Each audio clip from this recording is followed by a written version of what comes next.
Should you upgrade to the Insta360 X5 for virtual tours? And is it really an upgrade at all? I know I'm really late to the party here, but I've had so many requests asking for my feedback on this camera that I couldn't say no. And surprisingly, the most amount of questions were about how it performs for virtual tours. So I decided to make this video, and there will be two more coming up covering other aspects of the X5, but I wanted to focus this one purely on photography and virtual tours, because from watching a whole bunch of other X5 reviews, 98% of them were lacking the most important thing a review needs. And that is honesty, like not being sponsored by the company you're reviewing for the review video you're making. So across this and the next two videos, you'll get my honest, unfiltered, and unsponsored opinion. Now, if you're new to 360 cameras and want to learn how to make professional virtual tours that you can charge for, inside my Virtual Tour Pro course, I cover everything you need to know to shoot, edit, get clients, and get paid for your tours. If you want to learn more, just follow the link below. So is the X5 an upgrade for virtual tours?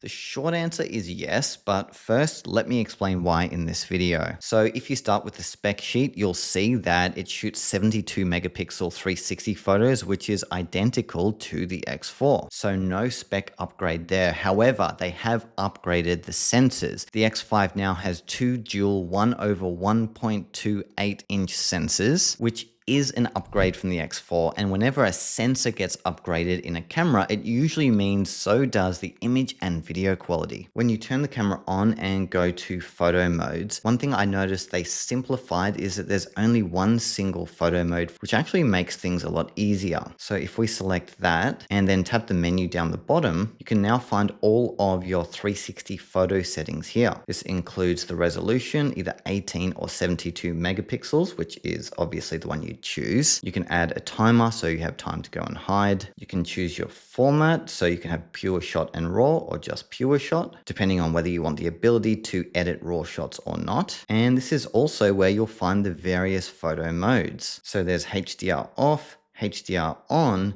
and auto exposure bracketing. From testing all three of these, the one that I highly recommend for virtual tours is HDR photo on. And what a HDR photo is, in case you don't know, is a photo shot at multiple exposures, which then gets combined together, helping with really high contrast scenes in terms of getting highlights and shadows under control. Let me show you what I mean. So here's a sample image that I took here in my office. I've got bright daylight coming in through the windows and a lot of interior elements where you've got darker areas and the lighting is pretty contrasty. And as you can see, the dynamic range is extremely good here in HDR mode. Now, it was overcast when I shot this. Sydney just has this weird weather where we've only got two seasons, like 6 months of the year is summer, and then magically one day it just turns to winter. And the day I shot this was on that day. And all this means is that the light isn't quite as extreme as it could be. However, there is lots of daylight coming in here, and this is often one of the biggest factors that you'd consider when choosing a camera for virtual tours, how it handles mixed lighting interiors, and this has really done a fantastic job. In fact, everywhere I look around, this image looks good, and I love that the HDR has blended the different exposures together seamlessly without me having to do anything really. This shot is 100% unedited, yet if I was using this shot for a paid tour, I'd be happy publishing it since the exposure looks really good, and there is also a decent amount of clarity and contrast in the various areas of the room. Now, the biggest questions I've received around the X5 is how it compares to the X4,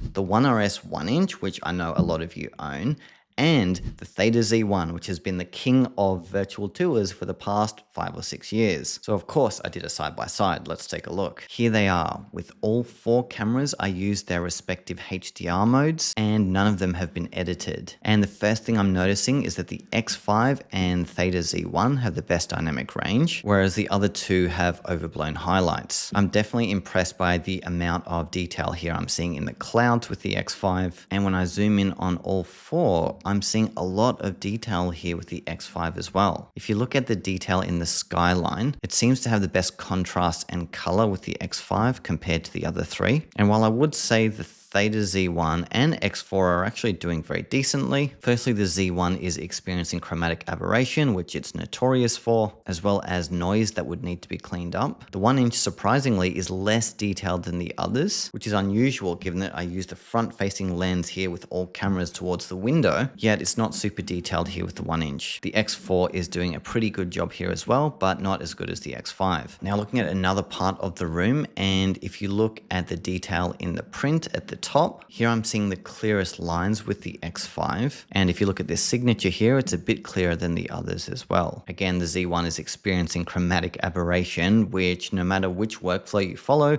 whether it's using inbuilt HDR or the dual fisheye plugin, is something that is inevitable, unfortunately, with this camera due to the size and shape of the lenses. So that's just something to keep in mind if you're shooting virtual tours professionally and you have to go through this extra step of removing this purple fringing with every single photo. That's going to come out of your time, and time is money. I'd also say that the colors look the best on the X5 as well here with the plant. Here's another part of the room. This is my video light, and again, more detail for us to compare. Since with all 360 cameras, because they have different sizes and shapes of lens, this usually means that each camera will be sharper or blurrier in different parts of the 360. So here there's a couple of things I'm noticing with the Z1 and 1RS 1-inch. I'm seeing detail in the honeycomb grid that I'm not seeing with the other two. However, this is likely because the contrast is better on the X5 and X4, which helps the writing stand out better. So it's definitely a trade-off here. I think each 4 of these cameras is good in certain situations, but not all. But I think the common theme we've just uncovered is that the X5 is a good camera for virtual tours, if not slightly better than the others in certain ways. Generally, the main 2 things that are important with virtual tours photos are 1, dynamic range,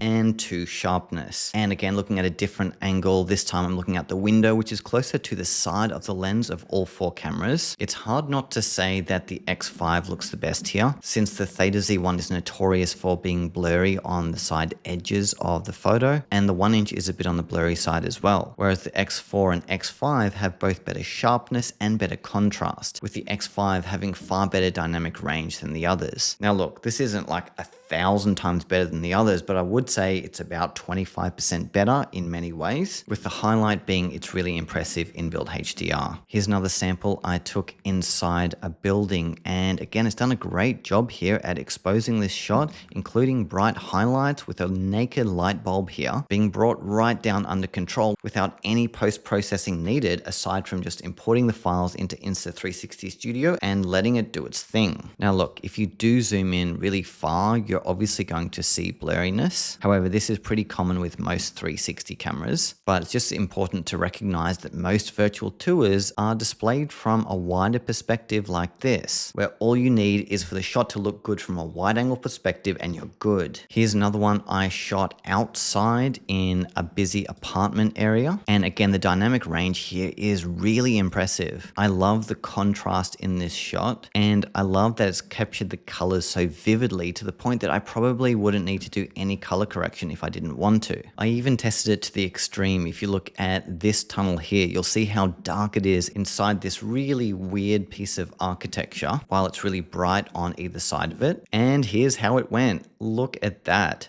That dynamic range is really, really impressive. Given that this is essentially a shadow tunnel, yet it's been able to capture all the highlights pretty well. Although I will say not 100% perfectly. This was the sun side where the sun was shining brightly around here. And yes, you do have overblown highlights. However, it captured the outside building still, which a lot of cameras probably wouldn't do. So for photography, I rate the X5 really highly for its dynamic range ability. Here's a side-by-side of an 18 megapixel shot versus a 72 megapixel shot. And I know it seems obvious that the 72 would obviously be better. However, this hasn't always been the case with previous Insta360 cameras, since they use a quad Bayer sensor with a lot of their cameras, which essentially means they're dividing up a big pixel into 4 smaller pixels, and the end result looks more or less the same between the small number and the big number. So they're clearly using this sensor here. However, it is definitely noticeable in terms of the readability of details like this logo, as well as the clarity in the bricks is a lot sharper and has less noise with the 72. So obviously you would always use 72. By the way, if you want to look at these sample images that I shot for this video, I'll link them below. They're hosted on Cool Cooler, which is my go-to virtual tour platform, which I'll also link down there as well. Now you can shoot raw DNGs with the X5. However, I don't really see a reason why you would do that. Here I've opened one in Affinity Photo, and yeah, while it's fun to play with the sliders and there is a decent amount of flexibility in post, that was actually really impressive. But this result that I'm looking at is still pretty similar to what I had before with the merged HDR. So I'd really only use the raw option in extremely difficult lighting situations where you need to put in the extra work to recover highlights that might be really overblown or something else that just totally screwed up about your image. So should you upgrade to the Insta360 X5?